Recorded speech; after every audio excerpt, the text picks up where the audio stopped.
네, 얘들아 뭐야 긴 수다운 잡아서 다시비 구로네 비스나 오므로 저는 위다르신 밥야기 디면에 민라시도 챙가ဖြစ်ပါတယ် ဖြားလကြီးစီပြန်ထားမြနေဖြစ်ပါတယ်ဒီချိန်ခါမှာဖြားလကြီးနှုတ်ကပတ်တော်ကိုအခုဖြားလကြီးရဲ့အစီခံကြောင်းကျွန်တော်ဝင်ကားမှာဖြစ်ပါတယ်ကျွန်တော်ဝင်ကားမဲ့နှုတ်စာပစက်ကိုဖြားလကြီးတာဥဆောင်ဖို့ရအတွက်အချိန်ပေးပါတယ်ဒေသနာတော်ကိုဖြားလကြီးလက်တော်တို့အနန္တတဲ့အခါမှာတခင်ယေရှုနာမကိုမြည်ပြီးဆုတောင်းဆက်ကအနိုင်ပါဝိတ္တတော်ရှင်ပါဗျာတခင်အာမင်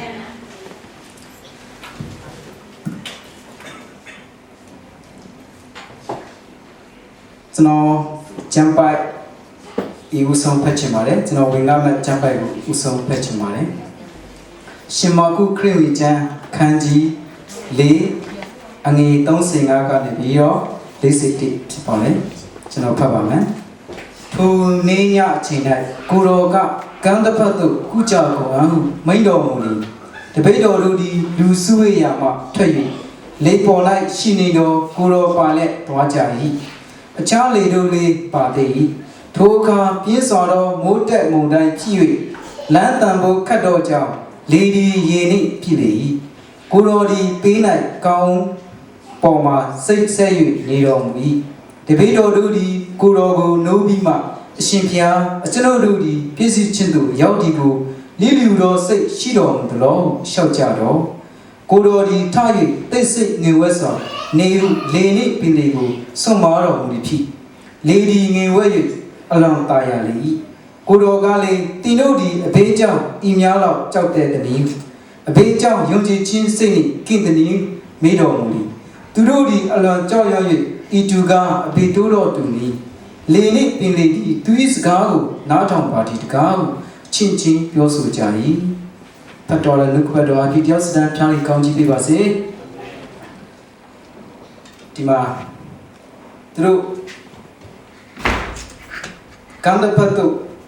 တခြားနေရာကိုတောင်းဖို့ရတဲ့ယေရှုကသူ့တပည့်တော်တွေကိုအမိန့်ပေးလိုက်တာဖြစ်ပါတယ်ကျမ်းချက်စကောလာတွေကြတော့ဒီနေရာကိုကောင်းချင်ဘလို့တတ်ထားတယ်လဲဆိုရင်တော့ပင်လယ်နေမုန်တိုင်းကိုငိမ့်စေခြင်းလို့တတ်ထားပါတယ်ဒါပေမဲ့အခုဒီနေရာမှာကျတော့ကျွန်တော်ကတော့ဖျားခင်လွတ်ထွက်တော်လို့သိချင်ပါတယ်အမှန်တကယ်ကျတော့ကျွန်တော်ကဒီဟာလေးကိုကောင်းချင်တက်မယ်ဆိုရင်ဖျားခင်ဥဆောင်တော့ခရီးလို့ကျွန်တော်သိချင်တာဖြစ်ပါတယ်ဒီကျမ်းဆက်ကိုကြည့်မှဆိုရင်သူတို့မနာဘဲနဲ့သူတို့ခရီးသွားနေတာကိုတွေ့ရပါတယ်ဒီချိန်ကမှာသူကဒီတစ်ဖက်ကနေပြီးတော့မှကမ်းတစ်ဖက်သို့သွားဖို့ရန်အတွက်ဖြစ်တယ်အဲ့အချိန်မှာတပည့်တော်တို့ကိုယေရှုကစကားတစ်ခုပေးမိတ်တော်ဖြစ်ပါတယ်ကမ်းတစ်ဖက်သို့ကုကြောက်ကိုအားလို့သူကဥစ္စာပြောတာဖြစ်ပါတယ်သူရဲ့စကားတစ်ခွက်ကြောင့်တပည့်တော်တို့ကလည်းပဲလေပေါ်မှာစီးပြီးမှသူသွားကြတာဖြစ်တယ်ဒါပေမဲ့မကြပါဘူးမုန်တိုင်းတိုက်ခတ်တာဖြစ်ပါတယ်မုန်တိုင်းရဲ့အဓိပ္ပာယ်ကိုကျွန်တော်နည်းနည်းရှင်းပြချင်ပါတယ်မုန်တိုင်းဟာကျွန်တော်တို့အားလုံးသိတဲ့အတိုင်းပဲပျက်စီးတတ်တယ်ပြီးတော့ပီလီလိုင်းလုံးတွေဟာလည်းပဲပျက်စီးတတ်ပါတယ်အခုကျွန်တော်တို့အနီးနားပတ်ဝန်းကျင်မှာဖြစ်ဖြစ်တခြားနေရာတွေမှာဖြစ်ကျွန်တော်တို့ကြည့်မှဆိုရင်တော့မုန်တိုင်းပီလီဆိုတာအရန်ကြောက်စရာကောင်းတဲ့အရာဖြစ်ပါတယ်လူတွေကိုပျက်စီးနိုင်တဲ့အန်ဒရီပေးနိုင်တဲ့အမျိုးမျိုးဒုက္ခပေးနိုင်တဲ့အရာဖြစ်ပါတယ်ဒါပေမဲ့သူတို့လေထဲမှာရှိတဲ့လူတွေအားလုံးကတော့အတွေ့အကြုံရှိတဲ့လူတွေဖြစ်တယ်ပီလီနဲ့ပတ်သက်ပြီးတော့သူ့ရဲ့တပည့်တော်ပေထရုကလည်းကောင်းကောင်းတပေါက်ပေါက်တယ်လေကြောင့်လည်းကောင်းကောင်းတပေါက်ပေါက်ပါလေသူတို့အားလုံးတွေဟာလေနဲ့ပတ်သက်ပြီးရေနဲ့ပတ်သက်ပြီးအတွေ့အကြုံရှိတဲ့လူတွေဖြစ်တယ်တန်ခါးတွေဖြစ်တယ်သူတို့အားလုံးအတွေ့အကြုံရှိကြတယ်သူတို့ခင်ယေရှုနဲ့တူကမ်းတစ်ဖက်သို့သူတို့ကသွားကြပါလေသွားကြတဲ့အချိန်မှာမုန်တိုင်းတိုက်ခတ်လာတယ်မုန်တိုင်းတိုက်ခတ်လာတဲ့အချိန်မှာလုံးဝသူတို့မုန်တိုင်းကတော့မုန်တိုင်းတိုက်တဲ့အတွက်ကြောင့်မလို့လေကမော်လူနေပါဖြစ်တယ်ဖြစ်တဲ့အချိန်မှာအဲ့ဒီတပည့်တော်တွေကကြောက်ပြီးတော့ဟာတခင်ကျွန်တော်တို့စွန့်ရတဲ့အခြေအနေရှိနေပြီကေတော်မူပါသူတို့ပြောတာဖြစ်တယ်ယေရှုကအဲ့နေတာဖြစ်တယ်အဲ့ချိန်မှာယေရှုဘာဖြစ်လို့အဲ့တယ်ဆိုတော့သူက အဲ့ဒီလေကိုကုခိလေးမှာသူကအရန်တင်လိုက်တာဖြစ်တယ်လူတွေကိုတရားဟောပေးရတယ်လူတွေကိုအနာငိမ့်စီရတယ်သူအဲ့ရမခဏအဲ့ဒီလေပုံမှာဖြစ်တယ်သူကတခြားနေရာကိုကံပဲသွားတယ်ဆိုသူအဲ့လိုရမှာမဟုတ်တော့ဒါပေမဲ့အဲ့ဒီခဏလေးမှာသူအဲ့လိုမရပါဘူးဘာဖြစ်လို့ဆိုရင်တော့သူတို့ရဲ့စွန့်ရင်မှုကြောင့်သူတို့ရဲ့ကြောက်ရွံ့မှုကြောင့်သူတို့ယုံကြည်ခြင်းကင်းမဲ့တဲ့ကြောင့်သူတို့ယေရှုကိုခေါ်ပြီးတော့ယေရှုကမုန်တိုင်းနဲ့ပြည်တွေကိုငင်းစေရတာဖြစ်ပါတယ်အခုဒီဟာကိုကြည့်ချင်းအပြီးကျွန်တော်တို့ဒီမှာရှိတဲ့အတ္တတာကိုကျွန်တော်တို့ကြည့်ကြရအောင်လေယာပါလေမုန်တိုင်းဟာပါလေယေရှုဟာဘာတူလဲအဲ့မှာရှိတဲ့တပည့်တော်တွေကဘာတူလဲကျွန်တော်တို့ဒီမှာကြည့်ကြရအောင်လေယာကျွန်တော်ပြောချင်တာကဖျားကြောင်းလေးဖြစ်နိုင်ပါတယ်ဒါမှမဟုတ်မိသားစုလေးဖြစ်နိုင်ပါတယ်ဒါမှမဟုတ်တစ်ခုခုအဖွဲ့အစည်းတစ်ခုခုလေးဖြစ်နိုင်ပါတယ်တကယ်ချင်းအဖွဲ့အစည်းလေးဖြစ်နိုင်ပါတယ်ဒါပေမဲ့အဲ့ဒီဖျားကြောင်းအဲ့ဒီအဖွဲ့အစည်းတစ်ခုခုတင်တို့ရဲ့မိသားစုတစ်ခုခုကျွန်တော်တကယ်ချင်းအဖွဲ့အစည်းတစ်ခုခုအဲ့ဒီအထက်မှာသခင်ယေရှုဥဆောင်တယ်ဆိုတာတည်ရတာနဲ့ကိုတို့ကဘယ်လိုလုပ်သွားလဲ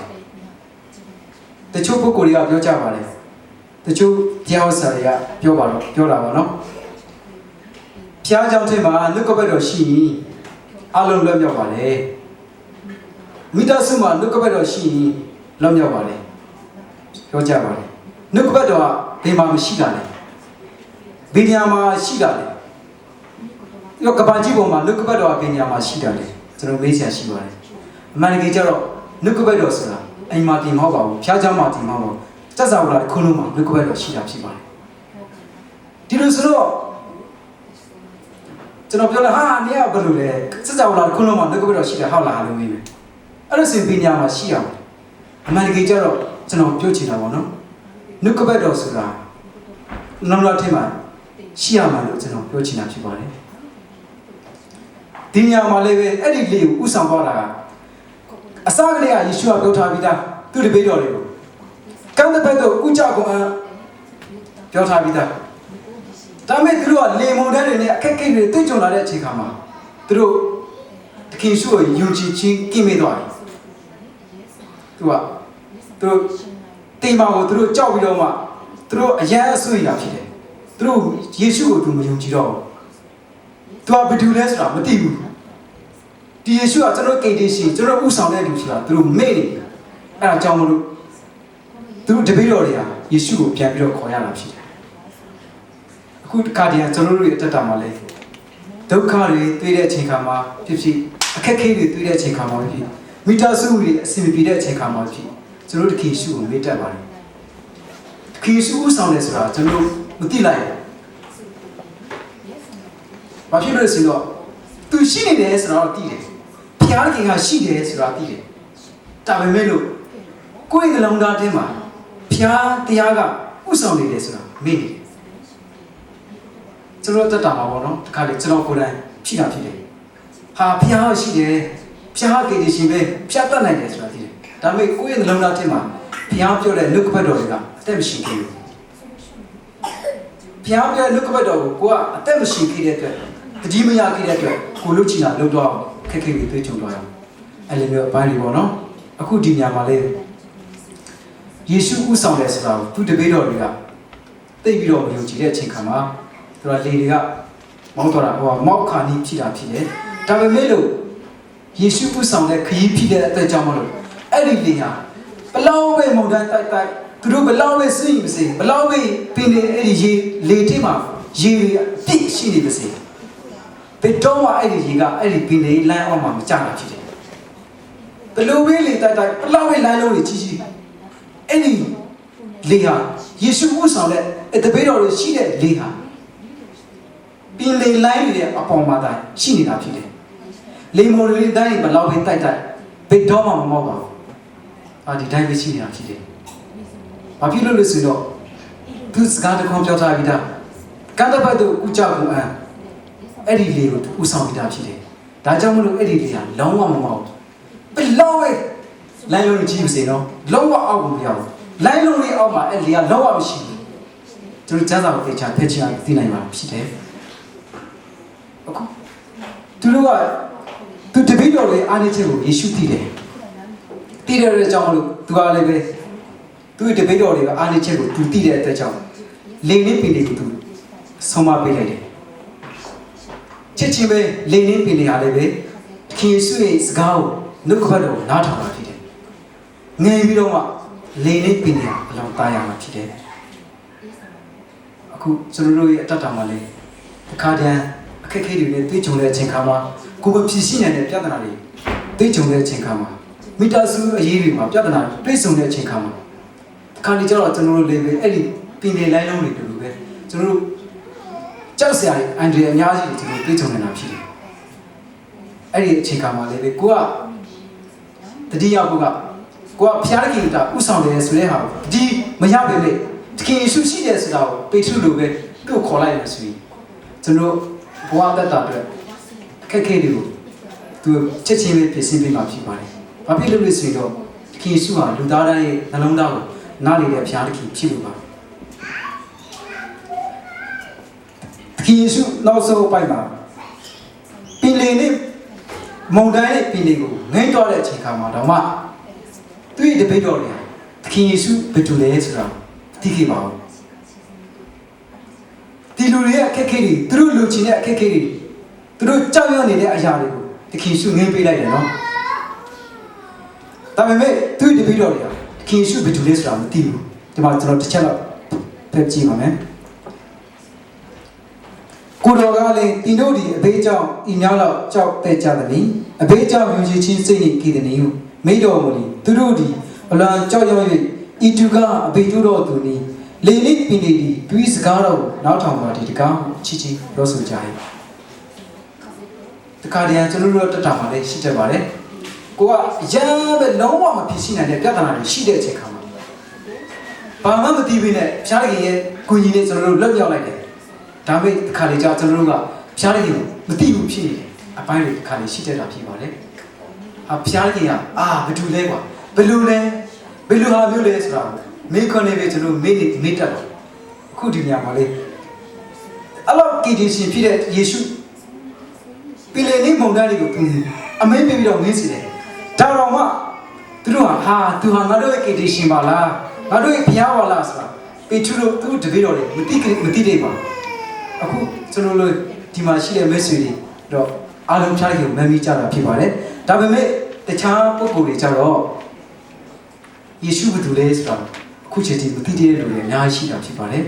ကျွန်တော်ကိုယ်တိုင်ပြီးနေတခါတည်းဘုရားကိုသိတယ်ဆိုရင်ကမှကျွန်တော်ကိုယ်တိုင်ပြီးနေတခင်ယေရှုဘယ်သူလဲဆိုတာကာကနာမသိတဲ့အချိန်တွေအများကြီးရှိတာဖြစ်တယ်ဒါပေမဲ့ဒီမှာရှိတဲ့မိတ်ဆွေတွေအားလုံးကတော့တခင်ယေရှုဘယ်သူလဲဆိုတာသိကြမှာဖြစ်ပါတယ်ယေရှုတင်ပါတယ်နောက်ဒါပေမဲ့ဒီဟာမှာကျွန်တော်ပြောချင်တဲ့အပိုင်းတွေကြတော့ဒီဟာကြတော့ဒီကျမ်းစာမှာပါတဲ့အပိုင်းတွေဖြစ်ပါတယ်ဒါပေမဲ့ကျွန်တော်တို့ကအခုဒီကျမ်းစာကိုကြည့်ချင်ရပြီဘယ်လိုခေါ်ရမလဲတခင်ယေရှုဟာဘာတူလဲတပည့်တော်တွေဟာဘာတူလဲလေကဘာကိုပုံဆောင်တာလဲကျွန်တော်ကြည့်ကြရအောင်ဒီနေရာမှာဒီဆက်လက်ကဒီနေရာမှာမပြီးဆုံးသေးပါဘူးဒါဖြစ်လို့လို့ဆိုတော့သူတို့ဟာခရီးသွားရအောင်မှာဖြစ်ပါတယ်ပေထရုလည်းပဲယေရှုကိုဘယ်သူမှမသိသေးပါဘူးအခုကျွန်တော်တို့လည်းပဲအခုဒီဖျားเจ้าမှာမပြီးသေးပါဘူးကျွန်တော်တို့ဆက်ပြီးတော့တက်ရှင်ရအောင်မှာဖြစ်တယ်ကျွန်တော်တို့တင်ရအောင်မှာဖြစ်တယ်ပြီးတော့ကျွန်တော်တို့ခုတော့အရာလေးကိုဖျားတခင်ယေရှုခိုင်းတဲ့ကျွန်တော်တို့ခုတော့အရာလေးကိုကျွန်တော်တို့ရအောင်မှာဖြစ်ပါတယ်ကျွန်တော်တို့မှာတာဝန်တွေအများကြီးရှိတာဖြစ်ပါတယ်တယောက်စီတယောက်စီတည်းရှိတာဖြစ်ပါတယ်အခုဒီကျမ်းစာအားလည်းပဲဒီနေရာမှာမပြီးဆုံးသေးဘူးသူတို့တခင်ယေရှုသူတို့တပည့်တော်တွေတခင်ယေရှုအကြောင်းကိုကျွန်တော်အဓိကကျွန်တော်ဝင်ရမှာဖြစ်တယ်ပေထရုဟာဒီနေရာမှာဖျားရင်ကိုမသိပေမဲ့မာကုအခန်းကြီး6ရောက်တဲ့ချိန်ခါမှာသူတို့ကားတစ်ဖက်ကိုပြန်ပြီးတော့ကူးပြန်တယ်ကူးတဲ့အချိန်မှာယေရှုကမပါလာဘူးကြံခဲ့တယ်အဲ့အချိန်မှာယေရှုကရေပေါ်မှာလမ်းလျှောက်ပြီးတော့ထွက်လာတယ်အဲ့အချိန်မှာသူတို့ကတရှိထီပြီးတော့ကြောက်တဲ့အချိန်မှာယေရှုကမကြောက်နဲ့ငါပဲပြောတဲ့အချိန်မှာပေထရုကအဲ့အချိန်မှာတော့နင်းနေတပေါက်ပေါက်သွားပြီတ တဘောပေါက်တဲ့ချိန်ကျတော့ဟာငါ့တခင်ပဲသူလေမုန်တိုင်းကိုသူမင်းစီတာကောင်းအောင်သိတယ်ဟာတခင်ပြည့်တဲ့စဉ်ကျွန်တော်သွားမယ်တခင်ရှိမှသွားမယ်ယေရှုကလည်းကျူဆိုပါတယ်လာခဲ့ပါပေထရုလည်းပဲတခင်ရှုခေါ်တဲ့အတိုင်းတော့သူလည်းပဲလေပေါ်မှာရေပေါ်မှာသူလည်းလိုက်လျှောက်နေတယ်လိုက်လျှောက်နေတဲ့အချိန်ကပေထရုကဘာကိုကြည့်လဲဆိုတခင်ရှုကိုမမြင်တော့ဘူးထင်တယ်လိုင်းလုံးတွေကဖုံးလွှဲတာထင်တယ်အဲ့ချိန်ကျတော့ယေရှုကိုမမြင်တော့တဲ့အချိန်မှာသူကလိုင်းလုံးတွေကိုပဲကြည့်တဲ့အချိန်မှာသူကရေနှိမ့်ညွတ်လိုက်တာဖြစ်တယ်အဲ့ဒီချိန်ကျတော့တခင်ကေတော်ဝင်ပါချစ်ချင်းပဲယေရှုလေးကေတာဖြစ်ပါတယ်ဒီညမှာကျွန်တော်တို့ပြောချင်တဲ့အပိုင်းကတည်နေပြီတကယ်ဆိုဆိုတာကောင်းအောင်တည်နေပြီဒါပေမဲ့အခက်အခဲတွေနဲ့တကယ်လိုင်းလုံးတွေ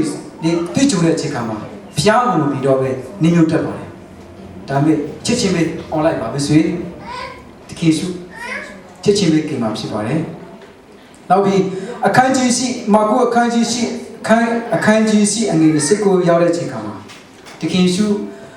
ပေထရုကတွေ့တဲ့ဘေးတော်တွေကပေထရုကြောင့်ကောင်းအောင်သိပြီအချိန်ကြောင့်သူကမေးတယ်ကဲ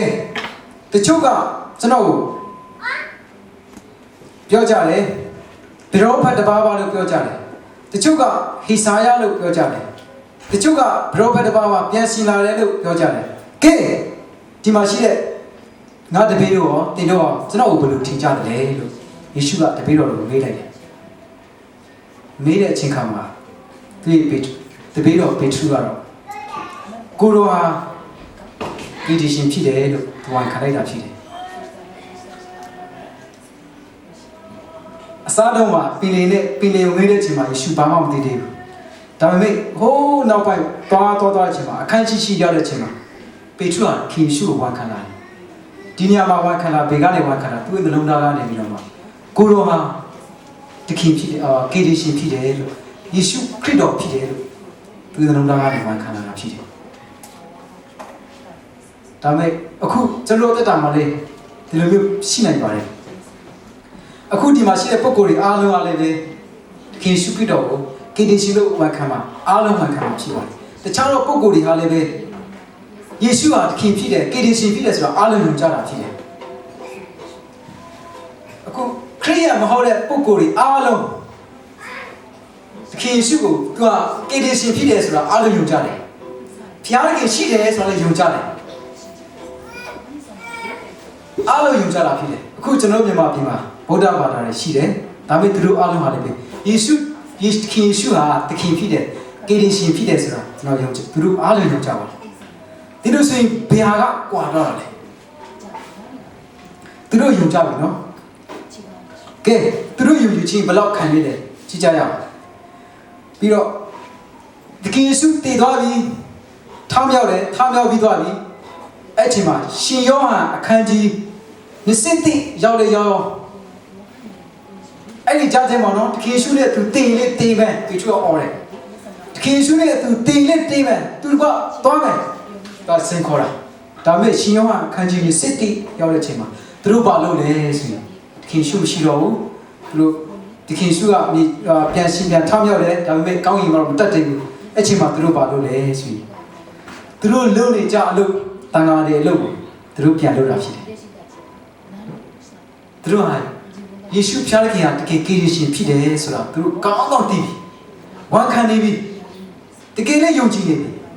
ဒါပေမဲ့သူတို့မှာညောင်းလေးချက်ဆိုတာညောင်းချက်မိနေတယ်လို့ဖြစ်တယ်ဘာလို့လဲဆိုရင်တော့အဲ့လိုယုံကြည်တာတော့မှနော်အတူတုံးလေးသွားတာဒါတော့မှသူတို့ညောင်းလေးချက်မိနေသူတို့ရဲ့အရင်ဒုက္ခလှုပ်တဲ့အရာသူတို့တန်ခါတွေဘဝကိုသူတို့ပြန်ပြီးတော့လှုပ်တာဖြစ်တယ်မယုံဖက်ကြည့်ပါစီယောဟာအခန်းကြီး20အဲ့ဒီအထက်မှာသူတို့ဘဝအောင်သူတို့ပြန်သွားတာဖြစ်တယ်ဒါပေမဲ့သူတို့ခင်စုကောင်းအောင်နားလည်ပါတယ်တဘောပေါက်ပါတယ်သူတို့ဘဝအောင်တော့ပေမဲ့ခင်စုဟာသူတို့ဒီတိုင်းမဖြစ်စေချင်ပါဘူးသူတို့တန်ခါတွေဘဝလှုပ်တဲ့နေရာမှာဒီကာနာပါပဲခင်စုကပေါ်လာပါတယ်ကဲအဆွေတို့ငါရကြလားမရဘူးကဲဒီလိုညာဖက်မှာပဲပိုက်ခွန်ချလိုက်ပါပြန်ပြောတယ်ပေထရုကကောင်းမှန်းမိတယ်ဟာ တရားတခင်ပဲအဲ့တော့ကြားလိုက်တာလည်းသူအဲ့ဒီအချိန်မှာလည်းငါအများကြီးရလာတယ်အဲ့ချိန်မှာပေထုကမက်မိတယ်အော်အဲ့တုန်းကလေရင်းနှီးရကိုပိုက်ချပါလို့ပြောဘူးလေဒီတစ်ခါလေးတခင်ရှိပဲဖြစ်မှာဆိုပြီးမှသူကအဲ့ချက်ချင်းတည်တာသူကချက်ချင်းပဲရေကူးတာဖြစ်တယ်ခင်ရှိတွားတာဖြစ်ပါတယ်တွားတဲ့အချိန်မှာခင်ရှိကသူတို့အတွက်ငါအစီအတီကင်ပြီးသားရှိတာကိုတွေ့ရပါတယ်ဒီနေရာမှာကျွန်တော်ပြောချင်တာအခုကျွန်တော်တို့ရဲ့တတ်တာတွေမှာလေမိသားစုအခြေအနေတွေဖြစ်ဖြစ်ကျွန်တော်တို့တတ်တာတွေမှာမုံတန်းဆိုတာအမိတန်းလာတက်တာဖြစ်ပါတယ်အဲ့ဒီပင်လေလိုင်းလုံးတွေဆိုတာလေအမိတန်းလာတက်တာဖြစ်ပါတယ်မိသားစုမှာရောတယောက်စီတိုင်းမှာတော့အခြေအနေမတူကြပါဘူးသူတိုက်ခိုက်တဲ့မုံတန်းကတော့မတူကြပါဘူးတချို့ကတော့မိသားစုအရေးဖြစ်မယ်တချို့ကတော့ငွေကြေးအရေးဖြစ်မယ်တချို့ကတော့ဘာသာအရေးဖြစ်မယ်တချို့ကျတော့စီးပွားရေးဖြစ်မယ်တချို့ကတော့နေရာမရရှိမုံတန်းဖြစ်မယ်တချို့ကအများကြီးပါပဲစသည်ဖြစ်ချက်တွေဖြစ်မုံတန်းဟာဒူမှာမဟုတ်ပါဘူးလိုင်းလုံးတွေကလည်းဒူမှာမဟုတ်ဘူးရိုက်ခဲ့တဲ့လိုင်းတွေကလည်းတယောက်စတန်းဒူမှာမဟုတ်ပါဘူးအမျိုးမျိုးရှိမှာဖြစ်မှာဒါပေမဲ့ဘယ်လိုပဲလိုင်းလုံးတွေဖြစ်နေကြဒီလိုင်းလုံးတွေဟာစာတန်တွေကိုပုံဆောင်ဖြစ်တယ်လို့ကျွန်တော်ပြောချင်ပါတယ်အခုအချိန်မှလည်းစာတန်တွေဟာဒီလိုမျိုးမုံတိုင်းတွေထက်ပညာမှာတိုက်ခိုက်တယ်ဆိုရင်ကိုယ့်ရဲ့နှလုံးသားထဲမှာစာတန်တိုက်ခိုက်တာဖြစ်တယ်စာတန်ဘယ်လိုတိုက်ခိုက်လဲဆိုရင်အသိတော်ကိုယ်ပြအောင်ဟာငါတော်တယ်ကွာအသိတော်မှာဆိုလေဟာဒီဆရာတဲ့ငါတော်တယ် तू မရှိတဲ့အချင်းဒီပါတယ်အဲ့လိုမျိုးတွေပေါ့နော်စိတ်ထဲမှာအဲ့ဒီမုံတိုင်းကအဲ့ဒီစာတန်ကတိုက်ခိုက်တာဖြစ်တယ်မိသားစုတွေမှာလေကျွန်တော်ယောက်ျားလေးကျမနဲ့တော်ပါတယ်ဟာငါမိမတဲ့ငါတော်ပါတယ်ငါမိမငါချွေးတာစားတာရအဲ့လိုပေါ့နော်ယောက်ျားဟာလေငါအိမ်မှာသမီးချင်းနဲ့မြေစားရတာဘာညာပေါ့နော်သူကြောက်မှာမဟုတ်ပါဘူးမိတ်ဆွေချစ်ချစ်လေးလေငါသမီးချင်းတွေပါမြတ်သမီးမချဲဘူးသူအဲ့လိုပေါ့နော်စာတန်တိုက်ခိုက်နေကတိုက်ခိုက်ပုံတိုက်ခိုက်နေကသူမှာမဟုတ်ပါဘူးမော်ဒိုင်းကသူမှာမဟုတ်ပါဘူးဒါပေမဲ့မရှိဘူးလားအခုချိန်လေးရှိနေခြင်းလေးပါပဲအဖြစ်လို့ဆိုရင်တော့ကျွန်တော်တို့တွေအားလုံးဟာယုံကြည်သူတွေအားလုံးဟာဖျားရည်ပါဆန်တယ်ဆိုတာစာတန်ကောင်းကောင်းသိတဲ့အတွက်ကြောင့်လို့အဲ့ဒီဖျားရည်လက်ထိတ်ကနေပြီးတော့မှဖျားရည်ဘုံတော်မထီရှားနိုင်အောင်စာတန်ကပြန်ပြီးတော့နှုတ်ယူချင်တာဖြစ်တယ်အခုကျွန်တော်တို့အတူတကွဒီဖျားလုံးထဲမှာဝက်ပြုတ်တယ်အတူတကွကျွန်တော်ဆူတောင်းတယ်ဒါပေမဲ့ကျွန်တော်ဝက်ပြုတ်တာကိုစာတန်ကမလိုလားဘူးကျွန်တော်တင်ရဖြစ်တာကိုစာတန်ကမလိုလားဘူးဒါကြောင့်သူကအချိန်တိုင်းသူတို့ကစာတန်ကကျွန်တော်စိတ်ထုတ်မှဖြစ်တယ်တိုက်ခိုက်နေမှဖြစ်တယ်ဒါပေမဲ့အခုကျွန်တော်တို့ဒီလိုတိုက်ခိုက်ပြီးအခုကျွန်တော်တို့ဟာတခင်စုပါဆိုင်ကျွန်တော်တို့အားလုံးတွေကိုတခင်စုကပါဆိုင်နေဖြစ်တယ်အခုကျွန်တော်အသိတော်တွေကိုဖျားခင်ကတခင်စုကဥဆောင်နေဖြစ်တယ်အသိတော်ဆိုတဲ့လေထင်းမှာတော့၎င်းမိသားစုဆိုတဲ့လေထင်းမှာတော့၎င်းတခင်စုဥဆောင်နေဖြစ်ပါတယ်ဖျားခင်ကိုလည်းကျွန်တော်တို့ပုံမှာဥဆောင်တာဖြစ်ပါတယ်အခုကျွန်တော်တို့ကျင်ညာလိုက်ဖို့ဖြစ်ပါတယ်တခင်စုကအဲ့ဒီလေမုန်တန်းတွေကိုငင်းစီတယ်လို့ကဲရက်ပါလို့ပြောတယ်လို့ပါပဲခုကျွန်တော်တို့ဟာခက်ခဲတွေရှိခိမဆိုရင်လည်းပဲကျွန်တော်တို့ကစားလိုက်ကိုပြောလိုက်ဖို့ဖြစ်ပါတယ်စားလိုက်နေငါမိသားစုကိုမထိနိုင်ဘူးကျွန်တော်မိသားစုကဖျားရင်ပါဆိုင်တယ်စားလိုက်ကျွန်တော်တင်းတော်ကိုမထိနိုင်ဘူးကျွန်တော်ခက်ခဲတွေကိုနေမထိနိုင်ဘူးဘာဖြစ်လို့လဲဆိုတော့ဖျားရင်ကကျွန်တော်တို့ဖျားခင်တာကျွန်တော်တို့ပါဆိုင်တာဖြစ်တယ်ဖျားခင်ကကျွန်တော်အထင်မှာရှိတယ်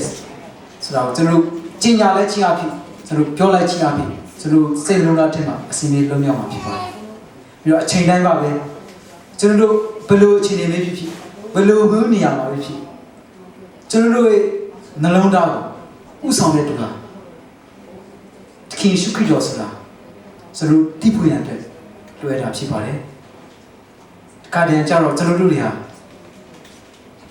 တခင်ရှုဖျားကြီးရှိတယ်ဆိုတော့သိကြပါတယ်ကျွန်တော်တို့ဒီမကောက်ပါဘူးယုံကြည်သူတိုင်းဒီမကောက်ပါဘူးယုံကြည်သူမဟုတ်တဲ့ဘုရားခင်ကိုမသိတဲ့လူတွေတိုင်းတောင်မှဘုရားရှိတယ်ဆိုတာသိကြပါလေတဘောပေါက်ကြပါလေဒါပေမဲ့ကျွန်တော်တို့ယုံကြည်သူနဲ့ကြွာတာကတော့သူတို့တွေဟာအပြင်မှာရှိတဲ့လူတွေသူတို့ထင်ကြတာဒါပေမဲ့သူတို့ယုံကြည်သူတယောက်စတဲ့အလုံးသားထိပ်ကနေပြီးတော့ဘုရားခင်ကိုသိတာဖြစ်ပါတယ်အခုကျွန်တော်နှလုံးသားထိပ်ကနေပြီးတော့မှဘုရားခင်ရဲ့အသက်ရှင်တဲ့ຢာကိုကျွန်တော်တို့သိရမှာဖြစ်တယ်ဒါမှတာလေကျွန်တော်တို့ကိုဥဆောင်နေတာအပြင်မှာဥဆောင်တာထက်ဒီဖျားเจ้าရဲ့အပြင်မှာဥဆောင်တာထက်ကျွန်တော်တို့ကဘာလောကအပြင်မှာဥဆောင်တာထက် သူကအိမ်ဥဆောင်တာကပေမှာဥဆောင်တယ်ဆိုကျွန်တော်တို့နှလုံးသားဥဆောင်တာဖြစ်တယ်ကျွန်တော်တို့တဘောပေါက်နိုင်မှာမကြည့်ဘူးနော်တကယ်သူဥဆောင်တော့တာကတော့ကျွန်တော်နှလုံးသားဥဆောင်တာဖြစ်ပါတယ်ကျွန်တော်ရဲ့နှလုံးသားကိုဖျားခင်ဥဆောင်မယ်ဆိုရင်ဥဆောင်ပြီးပေးလိုက်မယ်ဆိုရင်အရာအလုံးဟာငြိမ်းချမ်းတာဖြစ်ပါတယ်လက်မြောက်မှာဖြစ်ပါတယ်တကယ်လို့မြတ်တာကျွန်တော်နှလုံးသားကိုဖျားခင်တာဥဆောင်မှုစီစိုးရင်ကြီးတွေခုနတိုက်ခိုက်လာတဲ့မုန်တိုင်းတွေရဲ့တိုက်ခိုက်ခြင်းတွေစိုးရင်ကြီးတွေပူပင်ခြင်းတွေတောကတွေအားလုံးလိမ့်နေမှာပဲဖြစ်ပါတယ်ဘယ်တော့မှလွတ်မြောက်နိုင်မှာမဟုတ်ပါဘူးဘယ်တော့မှကျွန်တော်လွတ်လပ်ခြင်းလေးရှိမှာမဟုတ်ပါဘူးဒါပေမဲ့သူ့ရဲ့တခင်ယေရှုရဲ့နှုတ်ကပတ်တော်ဟာဘုရားရဲ့နှုတ်ကပတ်တော်ဟာကျွန်တော်နှလုံးသားကိုဥဆောင်လိုက်မယ်ဆိုရင်တရားတွေအားလုံးအဝိတုဖေချာပြီးသားဖြစ်ပါတယ်လုံးဝကတ်လို့ရတဲ့အရာပဲဖြစ်ပါတယ်တခင်ယေရှုသားလေကျွန်တော်တို့နှလုံးသားသူ့ရဲ့နှုတ်ကပတ်တော်လေကျွန်တော်နှလုံးသားအထက်မှာဥဆောင်နေရှင်တရားတွေအားလုံးကျွန်တော်တို့ရဲ့ဘုရားခင်နဲ့သက်ဆိုင်တဲ့အရာတွေအားလုံးအဝိတုရောက်ပြီးသားဖြစ်ပါတယ်အကြောင်းလို့ကျွန်တော်တို့ရဲ့ကိုဥဆောင်တဲ့သူဟာတခင်ယေရှုလားဒါမှမဟုတ်တခြားတော့အရာလားဆိုတာကိုကျွန်တော်တို့စဉ်းစားခြင်းအပြင်ကျွန်တော်တို့သိနိုင်တာဖြစ်ပါတယ်အခုဒီမှာရောက်ရှိတဲ့ message တွေအားလုံးဟာဒီနှုတ်ကပတ်တော်ဟာအားလုံးကြားပြီးသားလေးဖြစ်ပါတယ်ဒါပေမဲ့လို့ကျွန်တော်ထပ်လောက်ပြီးတော့ဝင်ရတာဖြစ်ပါတယ်အခုဒီမှာရှိတဲ့ message တွေအားလုံးဟာ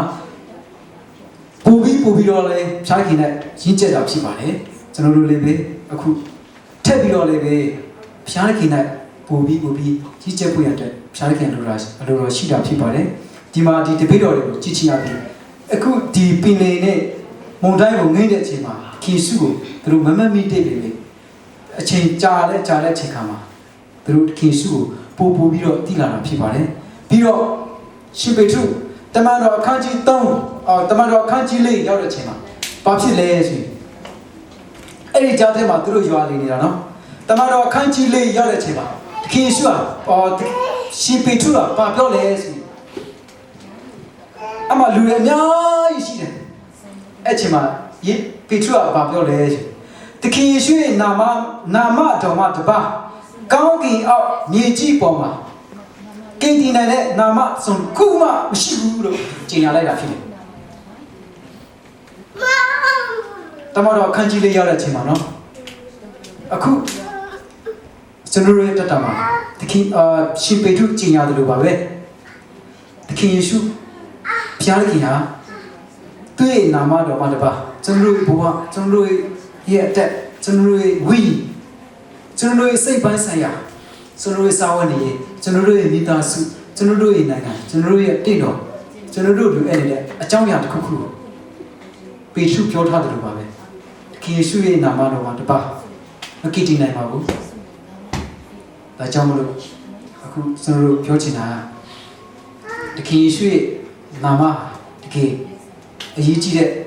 တကယ်တန်ဖိုးရှိတဲ့အရာဖြစ်ပါတယ်ကျွန်တော်နှလုံးသားထဲမှာအစိမ့်မေးထားတဲ့အရာလေးဖြစ်ပါတယ်သူ့ရဲ့နှုတ်ကပတ်တော်သူ့ဟာလည်းပဲကျွန်တော်တို့နှလုံးသားကိုအစိမ့်မေးဥဆောင်ဖို့ရတဲ့အချိန်ပီတိနဲ့ဖြားခင်ဖြစ်ပါတယ်ဒီကမ္ဘာလောကကြီးမှာဆင်းရဲခြင်းအများကြီးရှိပါတယ်ချမ်းသာခြင်းအများကြီးရှိပါတယ်အများကြီးချမ်းသာတဲ့ပုဂ္ဂိုလ်တွေမီလီယံနာတစ်ထည်တွေရှိပါတယ်တကယ်ဆင်းရဲတာလည်းရှိပါတယ်အဲ့ဒီထဲမှာဆင်းရဲတာမကောင်းဆုံးဆင်းရဲကဘာလဲဆိုရင်ငွေကြေးရှင်းရတာတဲ့ပစ္စည်းဥစ္စာဒါနရှင်းရတာတဲ့ဖျားရဲ့လောကဘက်တော့ရှင်းတာပို့ပြီးတော့ဒုက္ခရောက်တာဖြစ်ပါတယ်အချမ်းသာတဲ့အထက်မှာဘာအကောင်းဆုံးလဲဆိုရင်ငွေတွေရှိတယ်ပစ္စည်းဥစ္စာတွေရှိတယ်အဲ့ဒီထက်မှာအကောင်းဆုံးတော့ချမ်းသာကတော့တခင်ရှုရဲ့ကိုလက်ခံခြင်းပဲဖြစ်ပါတယ်သူရဲ့တရားကိုသိချင်ဖြစ်ပါတယ်အဲကြောင့်မလို့ကျွန်တော်တို့ရှင်းရတဲ့ထက်မှာလည်းပဲဒီဖျားရဲ့နှုတ်ကပတ်တော်ရှင်းရခြင်းထက်မှာမပါဘူးကျွန်တော်တို့လိုအပ်ပါတယ်ချမ်းသာတဲ့အဆုံးထက်မှာလည်းပဲကျွန်တော်တို့ကအကောင်းဆုံးတော့ဒီဖျားရဲ့နှုတ်ကပတ်တော်ဘက်မှာချမ်းသာဆုံးထက်မှာကျွန်တော်ပေါင်ရင်ဖွင့်ရတဲ့ပေါင်ရင်ဖွင့်ရကျွန်တော်တို့လိုအပ်တာဖြစ်ပါတယ်အခုကျွန်တော်တို့ဒီကျမ်းပါလေးကိုကြည့်ချင်အဖြစ်ကျွန်တော်တို့ခွန်အားရနိုင်တာဖြစ်ပါတယ်အခက်အခဲတွေဘယ်လောက်ပဲရှိနေပါစေကျွန်တော်တို့ဘဝတက်တာမှာအခက်အခဲတွေဘယ်လောက်ပဲရှိနေပါစေစာတိုင်ကတော့ကျွန်တော်တို့ကိုလူယူမှာပဲစာတိုင်ကကျွန်တော်တို့ကိုနောက်ဆက်မှာပဲမုန်တိုင်းတွေအမြဲတမ်းတိုက်ခိုက်မယ်ခက်ခဲတဲ့အမြဲတမ်းသိကြုံမှာပဲဒါပေမဲ့ကျွန်တော်တို့ဟာ အခုချိန်မှာကျွန်တော်ယုံကြည်သူအားလုံးတွေကစာတန်မပိုင်တော့ပါဘူးကျွန်တော်တိဖို့ကအရေးကြီးပါတယ်တခင်ယေရှုပါဆိုင်တာဖြစ်တဲ့အတွက်ကြောင့်မလို့တည့်ကြီးချင်းတွေကျွန်တော်ကိုလုံးဝမနိုင်တော့ပါဘူးတခင်ယေရှုကအောင်မြင်တဲ့လောကကိုအောင်မြင်တဲ့ဖျားခင်ဖြစ်တဲ့အတွက်ကြောင့်မလို့ကျွန်တော်အားလုံးဟာတခင်ယေရှုအဖြစ်အရာအားလုံးအောင်မြင်တာဖြစ်ပါတယ်ဒါကြောင့်မလို့ကျွန်တော်ကြွေးကြော်လိုက်ပါကျွန်တော်အားလုံးလက်မြောက်ပါတယ်စိတ်ပတ်ဆိုင်ရာလက်မြောက်ပါတယ်ဝိညာဉ်ပတ်ဆိုင်ရာကျွန်တော်လက်မြောက်ပါတယ်ကာတာပတ်ဆိုင်ရာကျွန်တော်လက်မြောက်ပါတယ်ချုံတော်တွေဘာမှမရှိတော့ဘူးတခင်ယေရှုအဖြစ်ကတ်တဲ့တော့အရာအားလုံးကျွန်တော်တို့တခင်ယေရှုလက်မြောက်တယ်လို့ပါပဲအောင်မြင်တယ်လို့ပါပဲခုကျွန်တော်တက်တာလဲအောင်မြင်ပါတယ်လို့ကျွန်တော်ပြောချင်တာဖြစ်ပါတယ်ခုဒီမှာရှိတဲ့မိတ်ဆွေတွေအားလုံးလည်းပဲခေစုလက်မြောက်တယ်လို့ပါပဲဒီနေ့ကျွန်တော်တို့ဟာယုံကြည်သူတွေဖြစ်တဲ့အတွက်ကြောင့်အားလုံး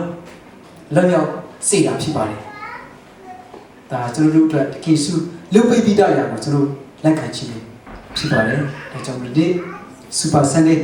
တကယ်အထူးရှင်မသားမလေးမှာကျွန်တော်တို့ဝင်ကားခွင့်ရတဲ့အတွက်လည်းပဲအားလုံးကိုကျေးဇူးတင်ပါတယ်ဒီနေ့ကျွန်တော်တင်တော်ဝင်ကားတဲ့ထင်မှာခွာရတာလေရှိရှိမယ်ခွာမရတာလေရှိမယ်ဒါပဲဘယ်လိုပဲဖြစ်နေကျွန်တော်ဝင်ရချင်းဝင်ရတာဟာမိတ်ဆွေတို့အတွက်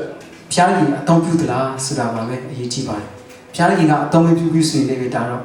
ဖျားကြီးအပိုင်းပဲเนาะတကယ်လို့မြကျွန်တော်ဝင်ရချင်းအဖျားကြီးအသုံးပြုသလားအသုံးပြုဘူးလားဒါမေးခေါ်မေးကြည့်ပါเนาะဒါပဲဖြစ်ပါတယ်ကျွန်တော်တို့ဒီဒေသနာဒီနေ့ဝင်ရချင်းမှာဘယ်လိုမျိုးခွာရတယ်လဲ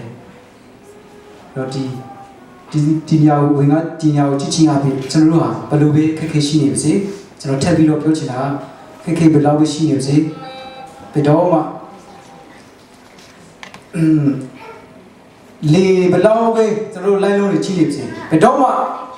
ပင်လေအောင်မှရောက်စေပါဘူးဘယ်လောက်ခက်ခဲရှိနေပါစေကျွန်တော်ဆိုးဆိုးချင်ပါဘူးလေးတော်လေးကျွန်တော်တို့ဘယ်တော့မှဆွရောက်တော့မရောက်ပါဘူးပြောချင်တာဖြစ်ပါတယ်အားလုံးဒီကျွန်တော်တို့ဟာယုံကြည်သူတွေဖြစ်တဲ့အတွက်ကြောင့်မလို့ဖျားခင်ရဲ့ချစ်တော်ခံစားတဲ့သူတွေဖြစ်တဲ့ကြောင့်မလို့ကျွန်တော်တို့ချမ်းသာတဲ့အထက်မှာလည်းဖျားခင်ရဲ့ယေရှုရဲ့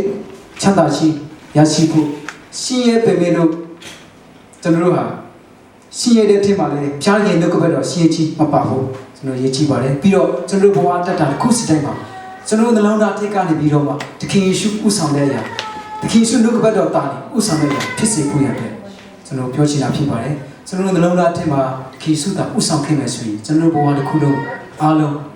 အောင်မြင်မှာဖြစ်ပါတယ်။ဒီနေ့စူပါဆန်ဒေးရဲ့ဝင်ငါချင်းကိုဒီညမှာပဲကျွန်တော်အဆုံးသတ်ပြစေအားလုံးကိုကျေးဇူးတင်ပါတယ်။ခါလေးကောင်းချီးပေးပါစေ။